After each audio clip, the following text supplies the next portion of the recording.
Ini cukup menarik ya. Jadi tersangka ini mengajukan proposal pendanaan pilkada di Baru, tapi alhamdulillah nggak jadi ya.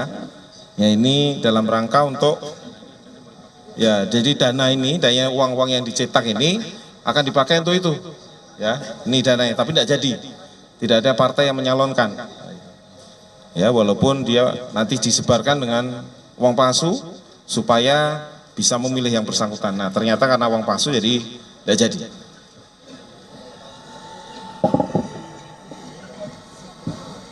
Ada pertanyaan? Kalian menjelaskan Pak tempat produksinya Pak. Dan alat-alat itu yang apakah peralatan ini memang dia produksi tentang apa begitu Pak, yang umumkah atau bagaimana yang didatangkan? Kasih nanti. Siap. Ada dari Cina juga. Siap. Ada kertas dari Cina. Ya. Kalau kita lihat dari TKP ya, TKP buat cetak upal. Jadi di rumah saudara SS, Jalan Sunu 3, Blok N 5, Kota Makassar. Kemudian juga ada di Jalan Yasilimpo, nomor 36, Sungguh Minasa. Ini karena rangkaian ya.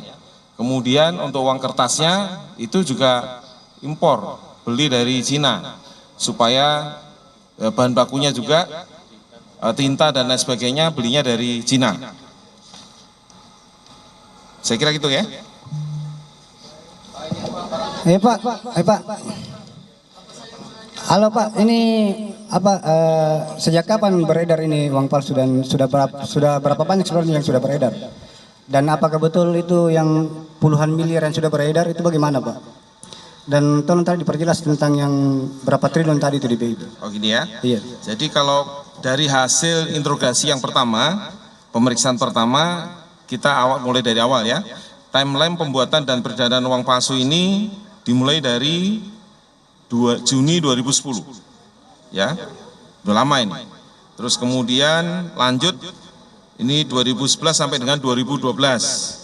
Ini sudah sempat juga mencalonkan wali kota Makassar, namun tidak mendapatkan kursi. Kemudian sampai dengan Juni 2022 ini kembali lagi untuk merencanakan. Kemudian Juli 2022 merencanakan lagi pembuatan dan mempelajari lagi.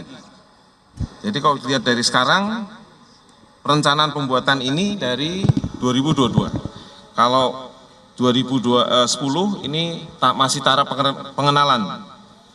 Kemudian Oktober 2022 sudah mulai membeli alat cetak dan pemesanan kertas. Kemudian 2024 kemarin bulan Mei sudah mulai produksi.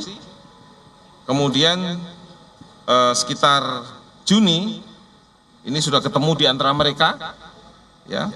Kemudian juga ada saling bekerja sama di antara mereka juga untuk bagaimana nanti proses pembuatan dan diviralkan melalui grup WA juga. Jadi ditawar-tawarkan di grup. Terus kemudian sekitar bulan September 2024 ini berkomunikasi dengan AI untuk mengangkut peralatan. Kemudian untuk mulai membuat mang palsu di TKP yang berikutnya ya, TKP 2. Terus juga masalah penyerahannya ini ada juga yang sempat rusak, yaitu 40 juta ulangi 40 juta yang nilainya seolah-olah 40 juta, kan ini uang kertas biasa, ini dibakar semua. Terus kemudian minggu kedua November 2024 ini udah mulai penyerahan uang palsu sebanyak atau senilai 150 juta nilai nominal di situ. Terus kemudian juga ada menyerahkan uang palsu 250 juta, dan yang terakhir sebelum ditangkap kemarin menyerahkan uang palsu 200 juta dan menghentikan aktivitas karena mereka sempat tahu kalau polisi melakukan penyelidikan. Ini jadi akhir November 2024. Ini ya, ini. Jadi termasuk aliran dana, ya, uang palsu ini, aliran uang ini dari MN ini beredar 150 juta. Nah, ada yang diberikan pada seseorang 1 juta, ada yang 500.000, ada yang 25 juta, ada 10 juta, ada 8 juta, dan lain sebagainya. Ini sudah kita ambil, kita tangkap, karena yang bersangkutan ada yang di belakang ini. Ada yang dibakar, dikembalikan untuk dibakar 17,5 juta.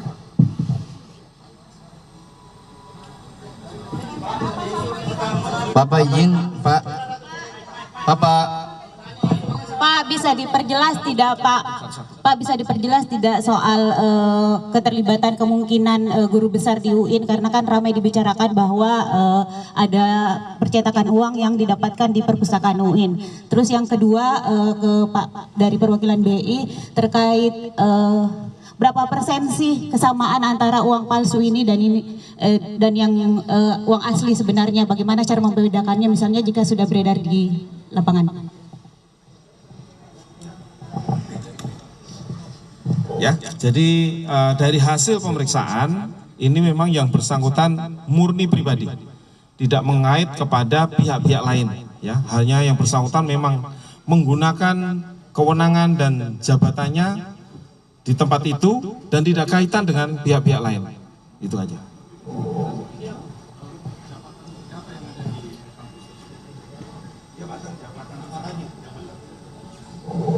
Jabatannya adalah ini kepala perpustakaan, ya. Bapak izin, Pak.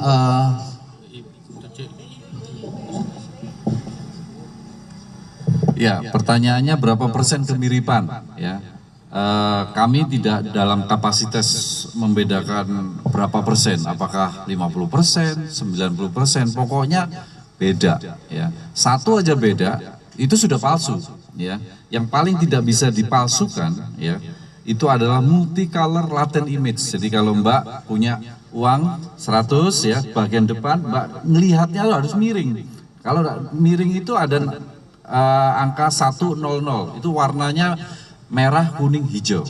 Ya, kemudian ada juga latent image dan sebagainya dan sebagainya. Itu paling susah dipalsukan. Jadi satu aja nggak sama itu udah palsu.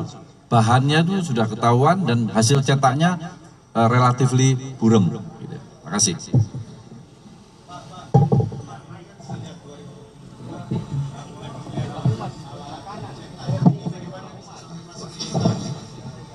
Ya, kalau itu nanti penyidik yang ngasih.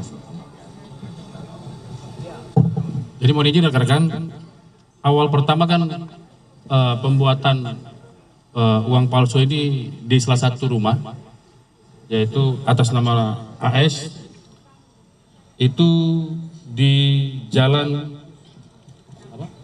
Sunuk, Makassar. Karena sudah mulai membutuhkan jumlah yang lebih besar, maka mereka memesan alat yang lebih besar. Tadinya menggunakan alat yang lebih kecil, ada alat di belakang, udah kita sita.